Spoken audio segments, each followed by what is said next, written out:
স্বাগতম জানাচ্ছি সকলকেই। অনলাইন অ্যাকাউন্টিং বিলিং ইনভেন্টরি সফটওয়্যারের গুরুত্বপূর্ণ একটি ফিচার যেটি হচ্ছে স্টক ওয়ার্নিং। আমি ড্যাশবোর্ডে যখন ক্লিক করছি তখন একটি স্টক ওয়ার্নিং নামে একটি পপ আপ আসলো। মূলত এটি কী কারণে আসে, এটির কাজটা কি? আমরা একটি প্রোডাক্টের নাম দেখতে পাচ্ছি 1 to 1, এটা হচ্ছে গ্রুপ দেওয়া হয়েছে আতর, এটা হচ্ছে 11 পিস স্টকে আছে।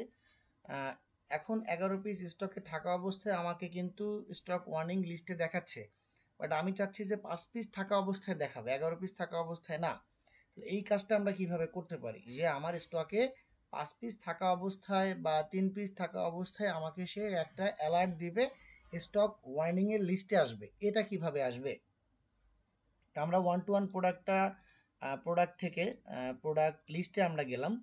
প্রোডাক্ট লিস্টে যাওয়ার পরে আমরা প্রোডাক্টটা একটু সার্চ করে নেই। 1 to 1 লিখলেই চলে আসার কথা। আমাদের প্রোডাক্ট এখানে চলে আসছে 1 to 1। আমাদের এখানে স্টক ওয়ার্নিং দেওয়া আছে 12 পিস। তার মানে দেখেন, স্টকে 11 পিস দেওয়া আছে, মানে স্টক এখন আমার 11 পিস আছে, বাট 12 পিস আমার স্টক ওয়ার্নিং দেওয়া আছে। আমি এখন স্টক ওয়ার্নিংটা একটু কমাই দিই। স্টক ওয়ার্নিংটা আমি এখন দিয়ে দিব হচ্ছে যে আমি স্টক ওয়ার্নিং হচ্ছে 3 পিস বা 2 পিস। যে যদি আমার এই প্রোডাক্টটা 2 পিসের নিচে আসে বা 2 পিসের সমান হয়, তাহলে সে ড্যাশবোর্ডে আসবে, আদারওয়াইজ আসবে না। তাহলে দেখি, আশা করি ড্যাশবোর্ড থেকে এটি চলে গেছে। দেখেন 1 to 1 প্রোডাক্টটা কিন্তু এখানে নাই, কারণ হচ্ছে যে এই প্রোডাক্টটা এখনও আমার স্টকে 11 পিস আছে। যখন এই প্রোডাক্টটা 2 পিসে চলে আসবে তখন এই লিস্টের মধ্যে অটোমেটিকলি আসবে। তাহলে আমি, যেহেতু প্রোডাক্টটা এখন 11 পিস আছে, আমি কিছু প্রোডাক্ট বিক্রি করে একে 1 পিসে নিয়ে আসি, তাহলেই বুঝতে পারবো আমার এই লিস্টের মধ্যে আসলো কিনা। তাহলে আমরা বিল ইনভয়েস থেকে নতুন একটা বিল করব। প্রোডাক্টের নাম হচ্ছে আমরা কি দিব, 1 to 1। আমি 1 to 1 দিয়ে সার্চ করে নিয়ে আসলাম। আমার এখানে প্রোডাক্ট আছে স্টকে 11 পিস। আমি চাচ্ছি এখন বিক্রি করব হচ্ছে 10 পিস। তা 10 পিস যখন বিক্রি করব তখন কিন্তু 1 পিস আমার স্টকে থাকবে। আমি একটা বিল করে নিচ্ছি। বিলের জন্য আপনাকে ক্যাশ, অ্যাকাউন্ট এবং হচ্ছে তা টাইপ দিতে হবে। এবার আমরা বিলটা সেভ করলাম। তো বিলটা আমার সেভ হয়ে গেল। আমার এখানে বিল অটোমেটিকলি যা যা হওয়ার তাই হইলো। আমি একটু স্টকে যাব।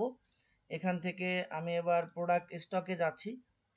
প্রোডাক্ট স্টকে যখন আমি ক্লিক করলাম, আমি এখানে দেখতে পাচ্ছি যে আমার প্রোডাক্টের নাম ছিল 1 to 1। তো আমি একটু সার্চ দিয়ে নিই 1 to 1। 1 to 1 চলে আসছে, আমার স্টকে আছে মাত্র 1 পিস।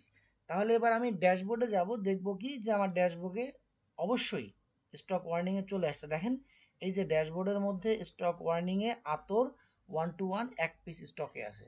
তাহলে এই স্টক ওয়ার্নিংয়ের মাধ্যমে আপনারা বুঝতে পারবেন যে আপনার স্টকে এখন সর্বনিম্ন কোন কোন প্রোডাক্টগুলো আছে, যাতে করে আপনি খুব সহজেই, আপনি যখন সাপ্লায়ারকে অর্ডার দিবেন যে কোন প্রোডাক্টটি আপনার এখন কিনতে হবে, আমরা অনেক সময় খুঁজে পাই না যে কোন প্রোডাক্টগুলো আমার স্টকে আছে, কোন প্রোডাক্টগুলো আমার স্টকে নাই।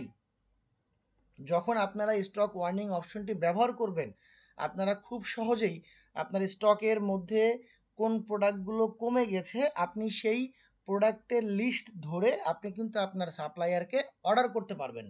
খুবই চমৎকার একটি ফিচার। এই ফিচারের মাধ্যমে আশা করি আপনাদের ব্যবসা পরিচালনা করতে খুব দারুণভাবে আপনারা এগোতে পারবেন।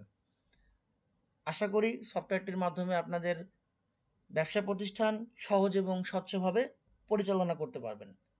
ধন্যবাদ, ভালো থাকবেন। আসসালামু আলাইকুম।